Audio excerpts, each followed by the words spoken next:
Você já parou para pensar que algumas das palavras que saem da sua boca todos os dias escondem histórias muito mais estranhas do que você imaginaria? Algumas nasceram em teatros da Roma Antiga, outras vieram de aldeias indígenas brasileiras. Algumas mudaram completamente de significado ao longo dos séculos.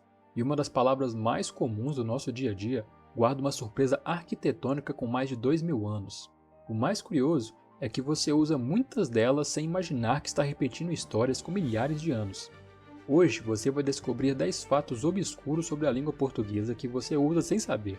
E eu garanto, quando chegarmos ao número 1, você nunca mais vai olhar para o português da mesma maneira. 10. Pessoa. Quando você chama alguém de uma boa pessoa, dificilmente imagina que essa palavra já significou uma máscara. Ela vem do latim persona, nome dado às máscaras usadas pelos atores nos teatros romanos. Essas máscaras não serviam apenas para representar personagens, elas também ajudavam a identificar emoções e papéis durante as apresentações. Com o tempo, o nome da máscara passou a representar o personagem, depois, o próprio indivíduo, e foi assim que persona acabou se transformando em pessoa, uma palavra que começou no teatro e acabou definindo todos nós. 9. Vilão. Hoje, todo filme tem um vilão, mas durante a Idade Média, um vilão era apenas alguém que morava numa vila. A palavra vinha do latim villanos, usada para identificar trabalhadores rurais e habitantes das pequenas comunidades agrícolas. Com o passar dos séculos, as elites passaram a associar essas pessoas à falta de educação, grosseria, comportamento considerado inferior. A palavra mudou completamente de sentido. O morador da vila virou o bandido da história. 8. Escola. Essa talvez seja uma das maiores ironias da língua. A palavra escola vem do grego skole, e sabe o que ela significava? Ócio, tempo livre. Para os gregos antigos, estudar era um privilégio reservado às horas e que não era preciso trabalhar. Era justamente no tempo livre que filósofos, matemáticos e estudiosos se dedicavam ao conhecimento. Séculos depois, a palavra continuou existindo, mas a ideia de estudar apenas por prazer ficou para trás. 7. Rival. Hoje pensamos em rival como inimigo.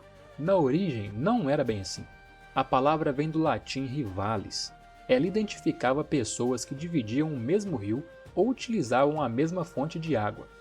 Na antiguidade, água era riqueza. Quem dependia do mesmo recurso inevitavelmente competia. Com o tempo, a disputa pelo rio virou disputa por qualquer coisa, e nasceu o significado moderno da rivalidade. 6. Obrigado. Pode parecer estranho, mas a palavra obrigado originalmente significava que alguém ficava moralmente comprometido a retribuir um favor.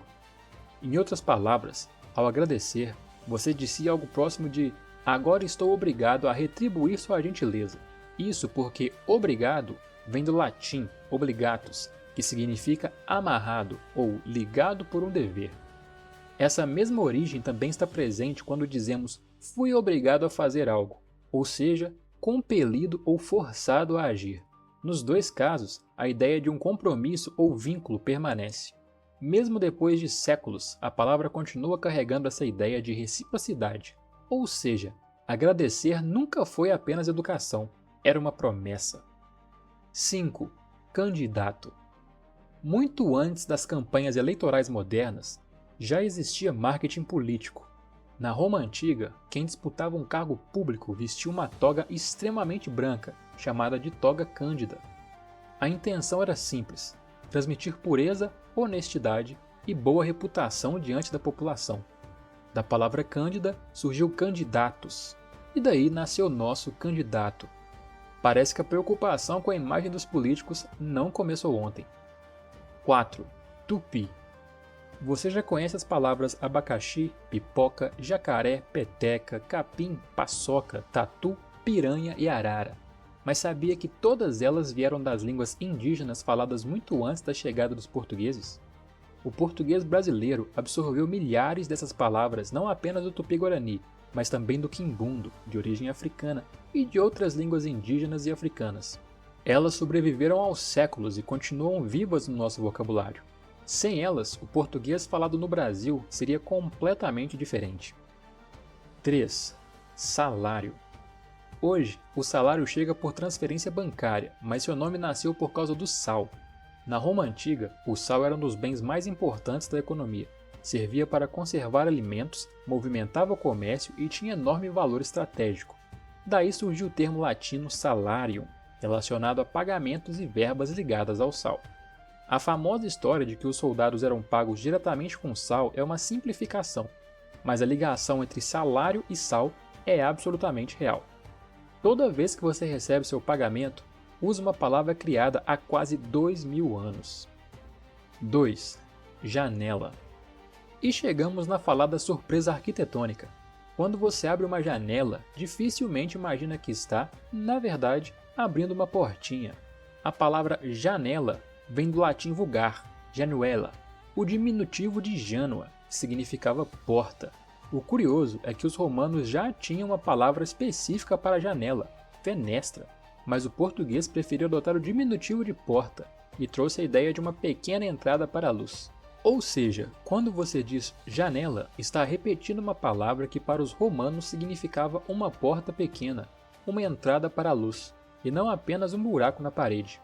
E é por isso que o português é a única língua europeia que chama uma janela assim, enquanto o resto do continente preferiu manter a ideia do vento, window, ventana, ou da abertura, fenetre, finestra. Nós, porém, olhamos para fora e vemos uma porta. 1. Palavras ancestrais. Agora vem o fato mais impressionante. Quando você conversa com alguém, pronuncia palavras que atravessaram impérios inteiros.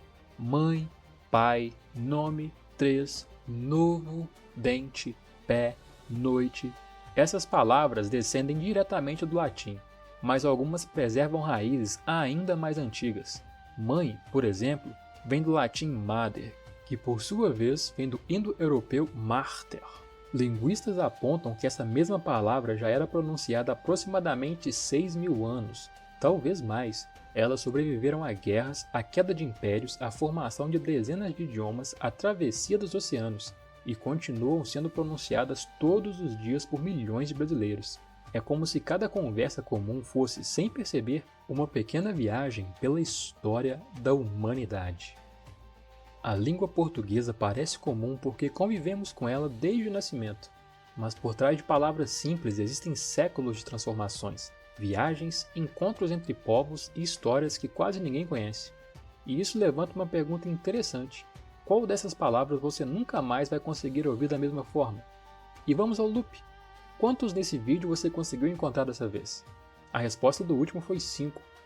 Deixe seu comentário abaixo, eu leio todos. Se você gosta de descobrir as histórias escondidas por trás das coisas mais comuns do nosso dia a dia, deixe seu like, inscreva-se no canal e ative o sininho, porque o próximo fato curioso pode estar muito mais perto do que você imagina.